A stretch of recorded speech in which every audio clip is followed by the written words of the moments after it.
केसी वेणुगोपाल जी, अशोक गहलोत जी, रघु शर्मा जी, रमेश चेन्नीथाला जी, जगदीश ठाकुर जी, सुखराम राठवा जी, stage पे Congress party के सब सीनियर नेता, एमपीज, एमएलएज, पीसीसी के ऑफिस बेयरर्स, डिस्ट्रिक्ट और ब्लॉक प्रेसिडेंट्स, प्यारे कार्यकर्ता भाइयों और बहनों, आप सबका बहुत बहुत स्वागत, नमस्कार।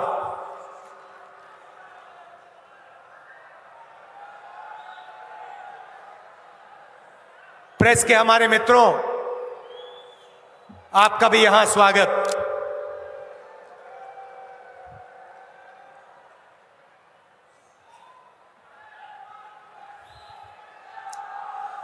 पूरे गुजरात से यहां आज कांग्रेस के कार्यकर्ता आए हैं।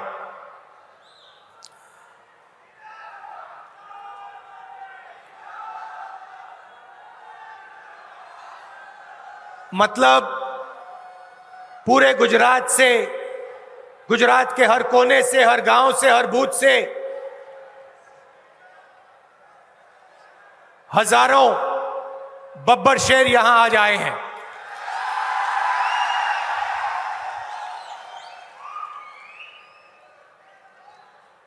और ये जो बब्बर शेर हैं,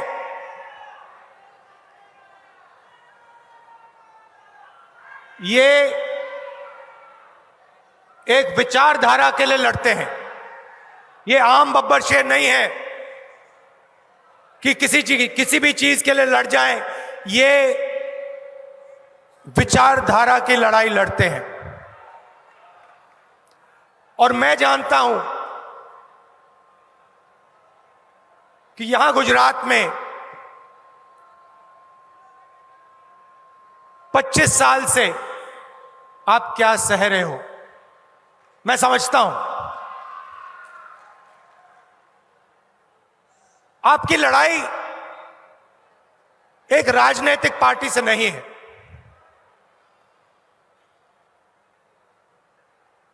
यह लड़ाई कांग्रेस और बीजेपी के खिलाफ नहीं है, बीच में, इनके बीच में नहीं है। सबसे पहले आपको समझना होगा कि आप किस चीज के खिलाफ लड़ रहे हो, किसके खिलाफ लड़ रहे हो।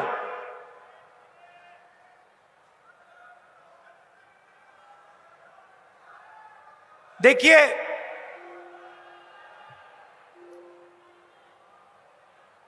सरदार पटेल जी की बीजेपी ने मूर्ति बनाई।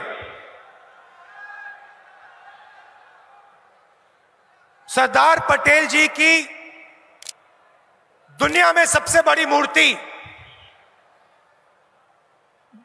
बीजेपी, नरेंद्र मोदी जी और आरएसएस के लोगों ने बनाई। सही? सरदार पटेल जी थे क्या? उन्होंने अपनी जिंदगी किन लोगों के लिए दी? वो किससे लड़े और क्यों लड़े? सबसे पहले सरदार पटेल जी सिर्फ एक व्यक्ति नहीं थे। आपने उनकी शरीर की मूर्ति बनाई, मगर वो सिर्फ एक व्यक्ति नहीं थे। वो गुजरात और हिंदुस्तान की किसानों की आवाज थे। मतलब जो भी उनके मुंह से निकलता था, जो भी उनके मुंह से निकलता था, वो गुजरात और हिंदुस्तान के किसानों के हित के लिए निकलता था।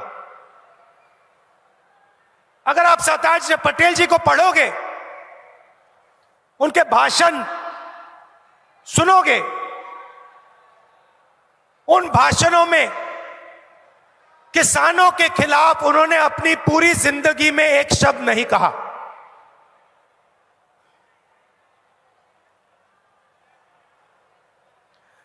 सरदार पटेल जी ने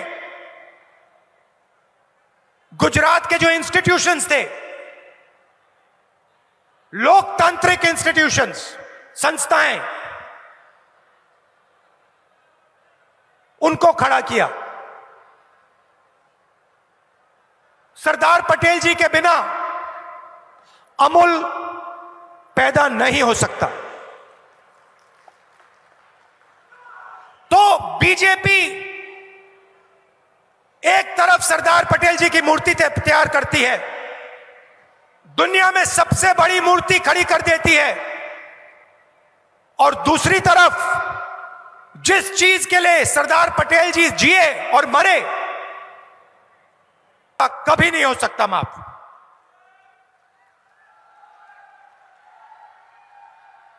अगर आज सरदार पटेल जी होते, मैं आपसे पूछता हूं, गुजरात की जनता से पूछता हूं, अगर आज सरदार पटेल जी होते, क्या वो उद्योगपतियों का कर्जा माफ करते या किसानों का कर्जा माफ करते? अगर आज सरदार पटेल जी होते तो किसानों के खिलाफ वो ये 3 कानून कभी लाते? सवाल ही नहीं उठता। मर जाते मगर ये कानून नहीं पास होने देते। ये सच्चाई है। एक तरफ मूर्ति बनाते हैं और दूसरी तरफ उन्हीं की सोच पर आक्रमण करते हैं, उन्हीं का अपमान करते हैं।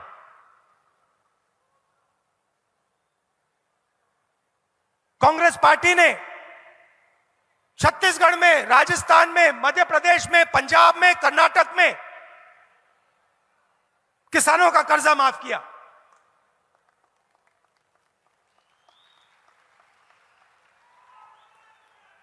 जहां भी हम सरकार में आए, हमने कहा पहला काम सरदार पटेल जी जो करते वो हम करके दिखाएंगे, और हमने कर्जा माफ कर दिया। और यहां भी 3 लाख रुपए तक का कर्जा हम माफ करेंगे हर किसान का।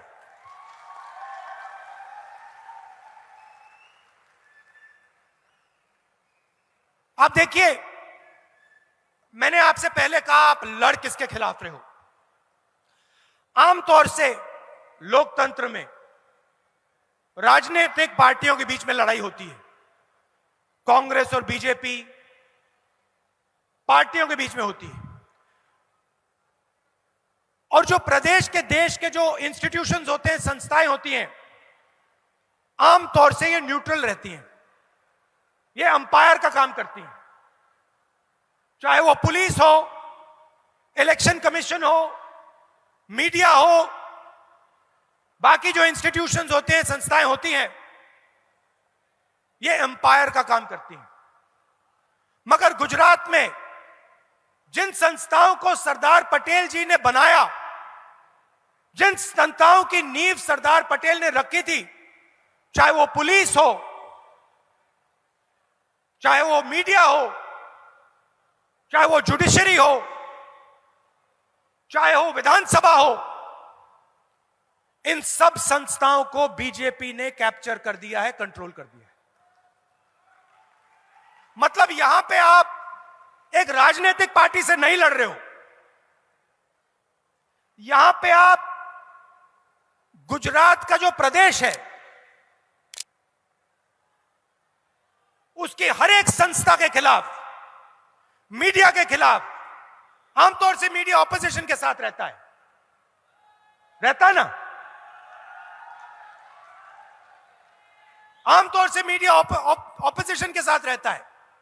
मगर ना, ये बेचारे यहां आते हैं, इनकी गलती नहीं है, इनको सच्चाई दिख रही है, मगर इनको जो मालिक जो पीछे बैठे हैं, जो इनके मालिक पीछे बैठे हैं, वो कहते हैं भैया देखो, मुद्रा पोर्ट में ड्रग्स मिले, इसके बारे में ज्यादा कुछ बोलना मत। भाई और बहनों, गुजरात ड्रग्स का सेंटर बन गया है। ड्रग्स का सेंटर बन गया है और सारे के सारे ड्रग्स इसी मुद्रा पोर्ट से निकल रहे हैं, मगर आपकी सरकार यहां पे कोई कार्रवाई नहीं कर रही। मैं आपसे पूछना चाहता हूं, कार्रवाई क्यों नहीं हो रही है? क्या कारण है? नहीं, जोर से बोलिए, क्या कारण है?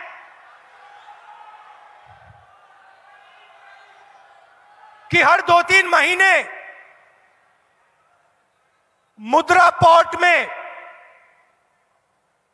ड्रग्स मिलते हैं जो गुजरात के युवाओं का भविष्य को नष्ट कर रहे हैं,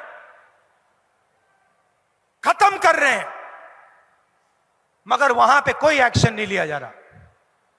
कारण क्या है? कोई ना कोई कारण तो होगा। अगर किसी गरीब व्यक्ति के घर में पुलिस वाले ड्रग्स ढूंढ लें, 2 लाठी मार के जेल में कर देते हैं, सही बात है, 2 लाठी मार के अंदर कर देंगे। मगर अगर हजारों करोड़ रुपए के ड्रग्स मुद्रा पोर्ट में मिले, पुलिस कोई कार्रवाई नहीं करेगी। गुजरात मॉडल।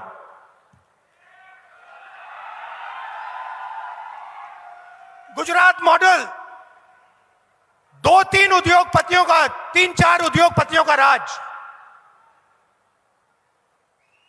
100% मीडिया का कंट्रोल। उन उद्योगपतियों को जितनी भी जमीन चाहिए 2 मिनट में सरकार उनको दे देगी। मगर अगर गुजरात का गरीब हाथ जोड़ के, आदिवासी हाथ जोड़ के थोड़ी सी जमीन मांगे, सवाल नहीं उठता, चिल्लाओ जितना चिल्लाना है, कुछ नहीं मिलेगा। भाइयों और बहनों, बिजली के रेट गुजरात में हिंदुस्तान में सबसे ज्यादा हैं। नेक्सस है, वही 2-3 कंपनियां हैं, वही नाम है। आपके जेब में से पैसा निकलता है, सीधा उन्हीं 2-3 उद्योगपतियों के जेब में जाता है। और ये आप सालों से देख रहे हो। लोकतंत्र पर आक्रमण, गुजरात की जनता पर आक्रमण, कोई कुछ बोल नहीं सकता गुजरात में। गुजरात एक स्टेट है जहां पे आंदोलन के लिए परमिशन लेनी पड़ती है। आंदोलन के लिए परमिशन लेनी पड़ती है। जिसके खिलाफ आप आंदोलन करोगे उसको परमिशन देनी पड़ेगी पहले, आंदोलन करने से पहले। यह है गुजरात। और आपने पूरे हिंदुस्तान को, अगर हिंदुस्तान के किसी भी व्यक्ति को व्यापार समझना हो, बिजनेस समझना हो, तो गुजरात उसको सिखा सकता है। आप सबसे आगे हो, मगर आपकी स्ट्रेंथ क्या थी? आपकी कंपेटिटिव एडवांटेज क्या थी? बड़े अरबपति नहीं, स्मॉल और मीडियम इंडस्ट्री आपकी स्ट्रेंथ थी। जो छोटे व्यापारी होते हैं, मिडिल साइज व्यापारी होते हैं, वो आपकी स्ट्रेंथ थी। आप मुझे बताइए, वो जो आपकी स्ट्रेंथ थी उसका क्या हुआ? क्या गुजरात की सरकार जो छोटे व्यापारी होते हैं, स्मॉल और मीडियम बिजनेसेस होती हैं, क्या उनकी मदद करती है? नोटबंदी से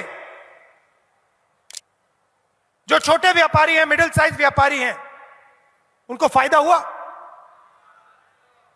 आप किसी भी दुकानदार से पूछ लीजिए, आपको बताएंगे, सब के सब बताएंगे कि नोटबंदी ने हमें नष्ट कर दिया। गलत जीएसटी लागू की, वही सवाल आप फिर से पूछिए, किसी भी दुकानदार से पूछिए जीएसटी से आपका फायदा है या नुकसान, वो आपको बताएगा नुकसान नुकसान नुकसान। तो अगर किसानों को फायदा नहीं, मजदूरों को फायदा नहीं, छोटे व्यापारियों को फायदा नहीं, स्मॉल और मीडियम बिजनेस को फायदा नहीं, तो फायदा किसको? फायदा किसको? वही 3, 4, 5 बड़े उद्योगपतियों को। पूरा का पूरा गुजरात, आपका पूरा का पूरा प्रदेश उन्हीं 4-5 लोगों के हवाले कर दिया है। एयरपोर्ट हो, पोर्ट हो, इंफ्रास्ट्रक्चर हो, टेलीकॉम हो, कुछ भी हो, उन 5 के पास पूरा का पूरा उनके हवाले कर दिया है। यह आपकी सच्चाई है।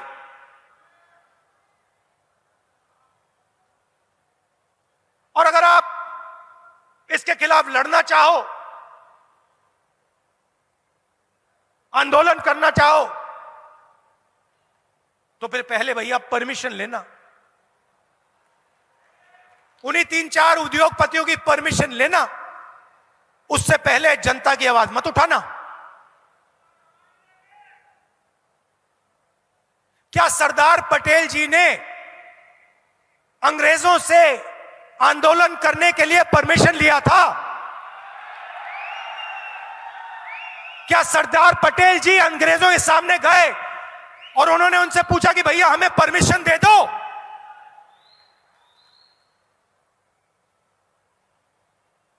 अगर आप सरदार पटेल जी से कहते कि एक ऐसा दिन आएगा कि जनता की आवाज उठाने के लिए गुजरात में परमिशन लेनी पड़ेगी, सरदार पटेल जी आपको क्या कहते? सरदार पटेल जी कहते उस सरकार को उठा के बाहर फेंको, निकालो। जो सरकार गुजरात की जनता से कहती है कि आंदोलन करने से पहले तुम्हें परमिशन लेना होगा, उसको निकालो, सरदार पटेल जी कहते। यह सच्चाई है। तो आप किसी एक राजनीतिक पार्टी से नहीं लड़ रहे हो, आप उसी विचारधारा से लड़ रहे हो जिसके खिलाफ सरदार पटेल जी लड़े थे। और सरदार पटेल जी भी आपके जैसे कांग्रेस के कार्यकर्ता थे, कांग्रेस के नेता थे। पिछले चुनाव में मीडिया के मित्रों ने कहा था कांग्रेस पार्टी तो लड़ाई में नहीं है। याद है आपको? कांग्रेस पार्टी तो लड़ाई में नहीं है। मैसेज आया था ऊपर से, कह दो कांग्रेस पार्टी लड़ाई में नहीं है। और 6 महीने में बीजेपी की हवा निकाल दी आपने। 6 महीने में आपने हवा निकाल दी।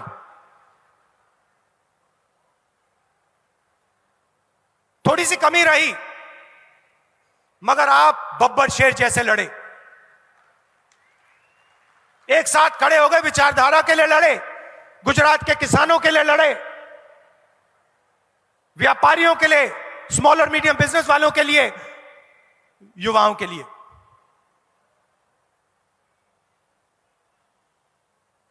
और वही इस बार होगा। देखिए, मीडिया कुछ भी कह ले और इनको कहना पड़ता है, इन बेचारों की गलती नहीं है, ऊपर से ऑर्डर आता है। कुछ भी कह दे, मैं आपको बता रहा हूं कि गुजरात की जनता आपके साथ खड़ी हुई है। गुजरात की जनता तंग है, गुजरात की जनता गुस्से में है, दुखी है। बस आपको गुजरात की जनता के साथ खड़ा होना है और आपकी सरकार गुजरात की जनता की सरकार, गुजरात की आवाज की सरकार बन जाएगी।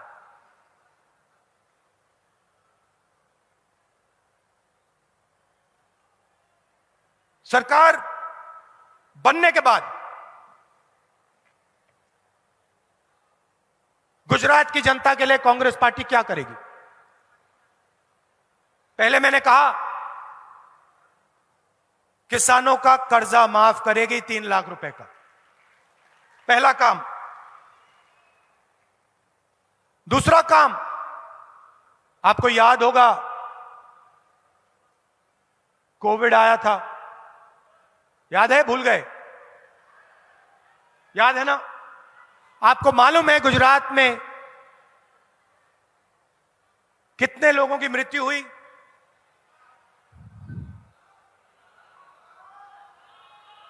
3 लाख लोग,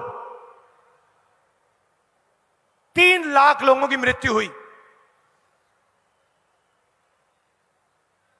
आपने सोशल मीडिया पे, व्हाट्सएप पे, फेसबुक पे आपने देखा होगा, अस्पताल के सामने आपने लोगों को देखा होगा। क्या बीजेपी की सरकार ने कॉम्पनसेशन दिया?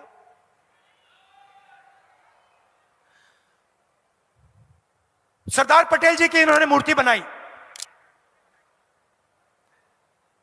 अगर आज सरदार पटेल जी जिंदा होते और आप उनसे पूछते, सरदार पटेल जी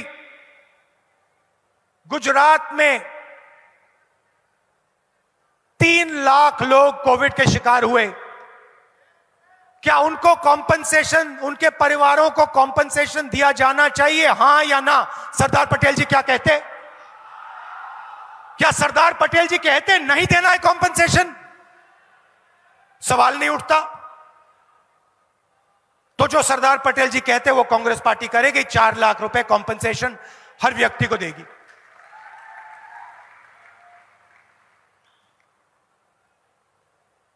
किसानों का बिजली बिल माफ करेगी और 300 यूनिट बिजली के जनरल कस्टमर्स को देगी। 3000 इंग्लिश मीडियम स्कूल और लड़कियों के लिए मुफ्त में शिक्षा कांग्रेस पार्टी देगी। हजारों स्कूलों को बीजेपी की सरकार ने बंद किया है। सरदार पटेल जी की मूर्ति लगाई हुई है, हजारों स्कूल को बंद कर रहे हैं। तो हम 3000 इंग्लिश मीडियम स्कूल खोलेंगे और मुफ्त में लड़कियों को शिक्षा देंगे।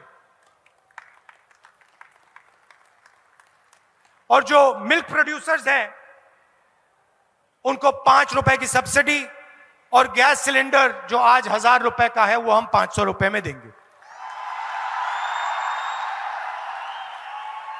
जो यूपीए के समय में 400 रुपए हुआ करता था, जो आज 1000 रुपए है।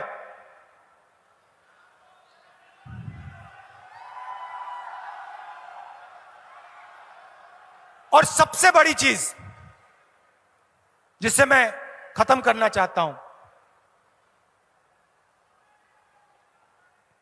बेरोजगारी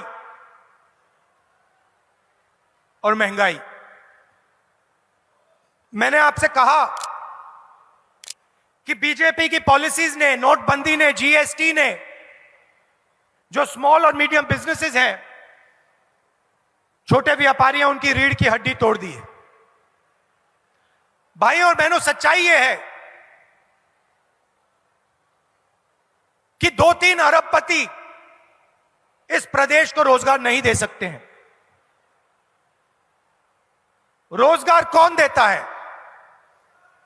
रोजगार छोटे बिजनेस, स्मॉल और मीडियम बिजनेस, व्यापारी और किसान देता है।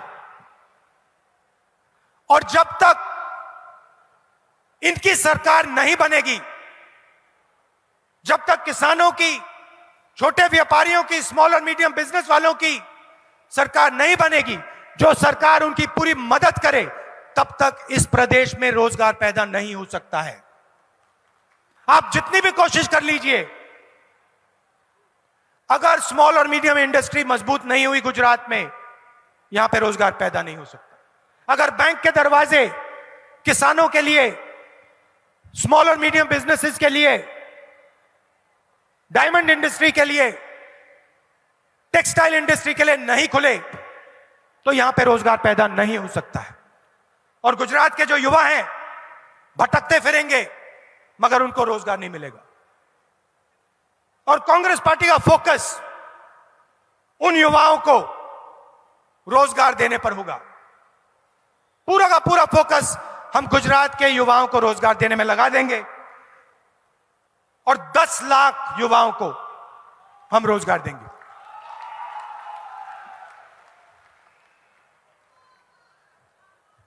आपके सामने चुनाव है और मैं आपको बता रहा हूं, मैं पिछली बार भी आया था, इस बार भी आया हूं, मैं आपको बता रहा हूं, अगर आप लड़ गए पिछली बार जैसे, अगर आप लड़ गए, मैं आपको गारंटी देके कह रहा हूं यहां पे कांग्रेस पार्टी की सरकार बनने जा रही है।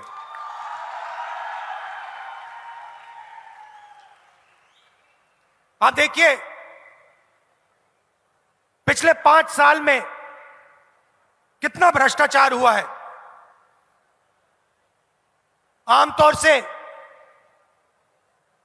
क्रिकेट टीम में अगर एक प्लेयर फेल होता है, एक प्लेयर को हटा देते हैं। गुजरात की सरकार की जो टीम है उसमें एक प्लेयर को नहीं, पूरी की पूरी टीम को हटा के फेंक दिया। मतलब ये जानते हैं कि पिछले 5 सालों में इन्होंने गुजरात के लिए कुछ नहीं किया, सिर्फ भ्रष्टाचार किया है और गुजरात की जनता को यह सब दिख रहा है।